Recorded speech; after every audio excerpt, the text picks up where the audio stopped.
Hey folks, thanks for stopping by. I never claimed to be a baker by any means, but a few weeks ago I thought I'm going to try my hand at making some homemade bread. So I searched the YouTube and the internet, and I found a bread recipe that looked fairly simple, and I thought I'm going to give this a try. This is the fourth loaf that I've made, and I think it turned out pretty good. It's got a really good taste to it. It's light and airy, fluffy. A really good bread, makes great sandwiches, makes great toast. And my wife and I have really enjoyed the first three, and we're going to enjoy this one too. So stick around and watch this video. I think you'll enjoy it. Be right back.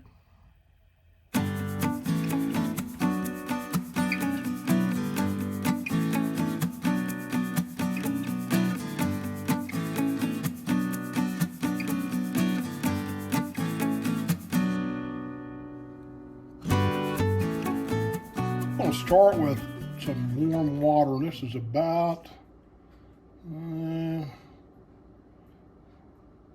96 degrees or so, 97. I think that's probably warm enough. And we're using active dry yeast. And this is the one you want to use. You're going to mix this with your water and allow it to kind of come to life in here. I'm going to cut this open real quick. Always check the date on your yeast too, and be sure that it's still in date. If it hasn't expired. Yeast is a living thing, and it will expire. So anyway, we're going to dump this in here. Take a fork and kind of stir this up a little bit.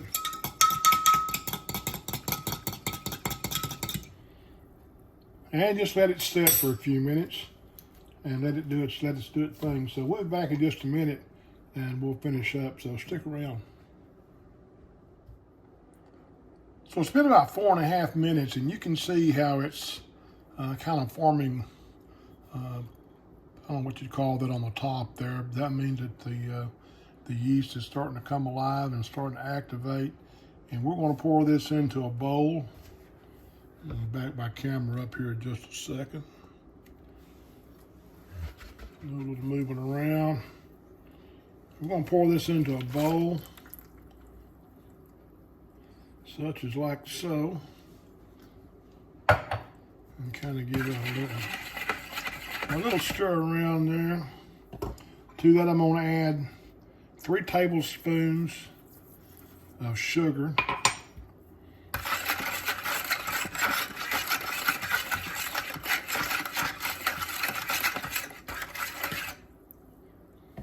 And about 3/4 of a teaspoon of salt. I'm using Himalayan salt.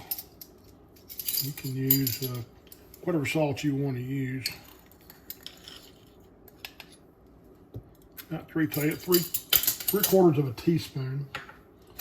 Also up to this, I'm going to add about 2 tablespoons of oil.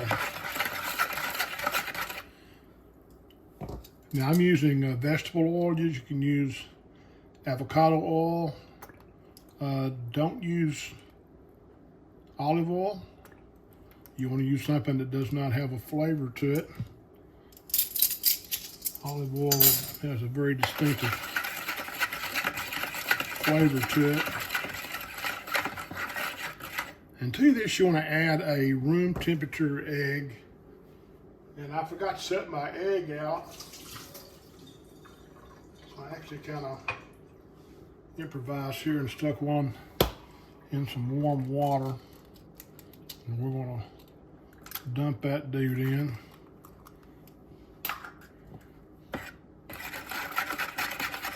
Mix it in good.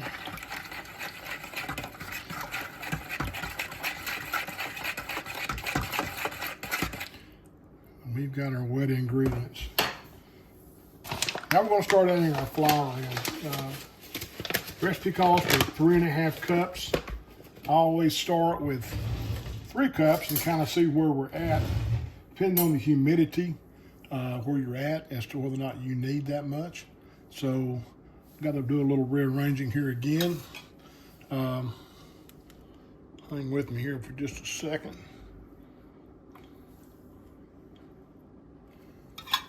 One thing you don't want to do is you don't want to take your measuring cup and just dip it into the flour, because you're packing that flour and you need a pretty precise measurement of flour. So I'm taking another measuring cup and I'm dumping in from that until I get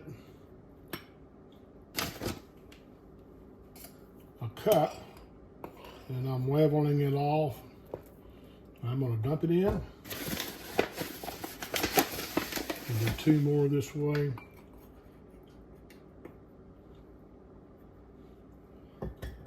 That extra half cup that I may or may not use, I'll reserve back for a few minutes to see how we actually stand and if we do need it. I'm using bread flour. You could certainly use just all-purpose flour if you want. I would recommend, if you do, you probably have to knead it a little bit longer in the kneading process, but that's totally up to you. It'll work just fine. So I'm going to pull out our another half a cup here. Go ahead and level that off. And for now, set it over here to the side. I'm going to take my fork that I was using earlier, kind of mix this around, get it all incorporated, and see how it looks.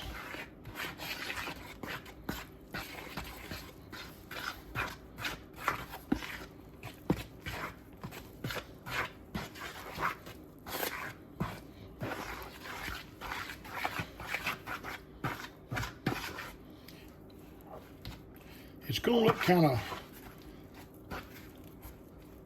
weird for this first go around here, but that's okay. Just hang in there, and when you get your final product, it's going to look a lot different.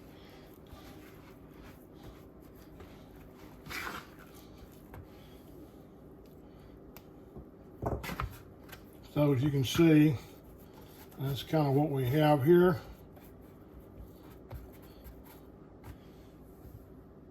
And we're going to shoot a little bit of vegetable spray on top of this, cover it up and let it rest for about an hour.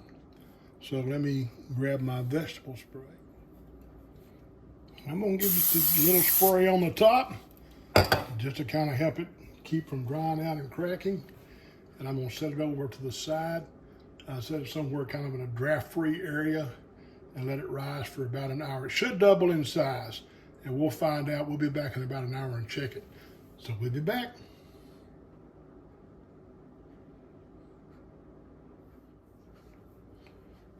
So it's been rising for about an hour, and we're doing pretty good.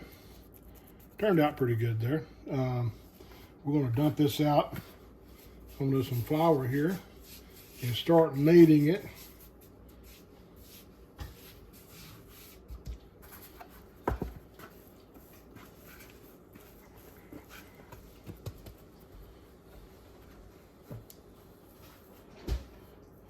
Get those little pieces that are stuck in there. Might as well get them in here too.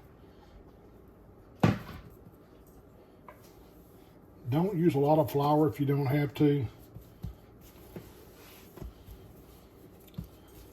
And just start kneading it like such.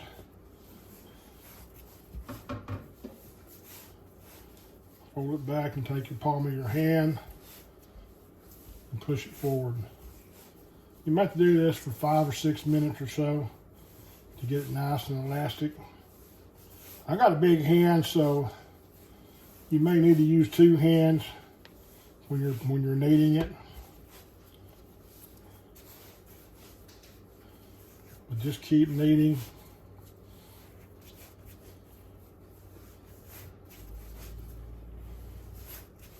I'm going to do this in regular time so you can actually see how long it takes to do it. If you're using the mixer, I wouldn't advise that. I'd advise doing it by hand. You actually could over knead it if you're using a mixer. This way, I don't think you can. May get a little A little sticky if you do. Add a little flour to it. Just don't put too much in there.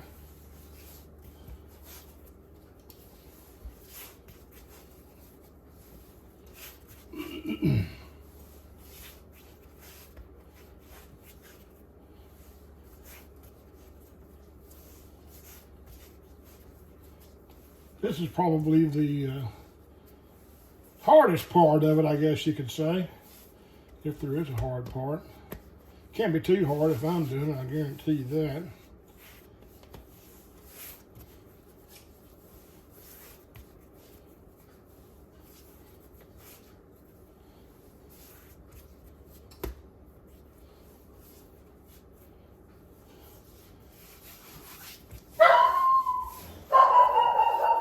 The alarm clock's going off.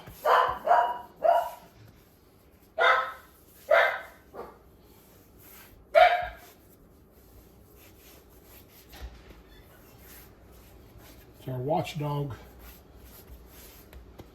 Yeah, she's a good watchdog. She'll watch somebody haul all your stuff off.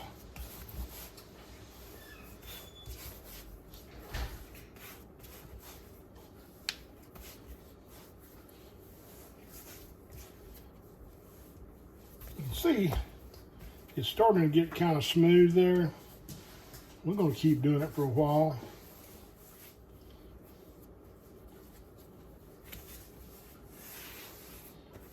We want to use the 3 cups of flour. Didn't use that extra half a cup. I've still got it sitting here, and I'm kind of using it to keep the dough from getting too sticky while we're mixing it up.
Let's see where we're at here.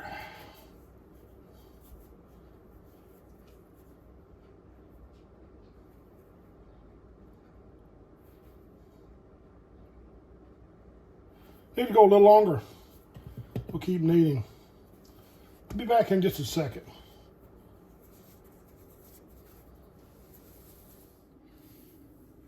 Okay, we got it kneaded out, and we want to kind of stretch it out towards kind of the sides of the pan. You see how it's kind of going back in? The gluten hadn't totally relaxed in the flour yet, so we're going to let it sit for about 5 minutes and come back, and we will see how it looks then. So stick around.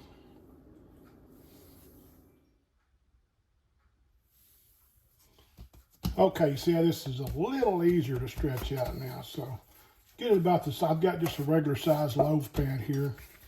I'm going to roll this up just like so. I got the loaf pan is greased up good. I used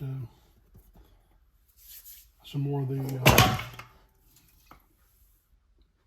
Pam spray. I'm going to set this aside and let it rise again. I'm not going to cover it this time. I'm going to leave it uncovered. So we'll be back in about an hour or so to see how it's risen. You don't want to get it too high above the pan, but you want it to be at least to the top of the pan or a little bit over. So we'll be back.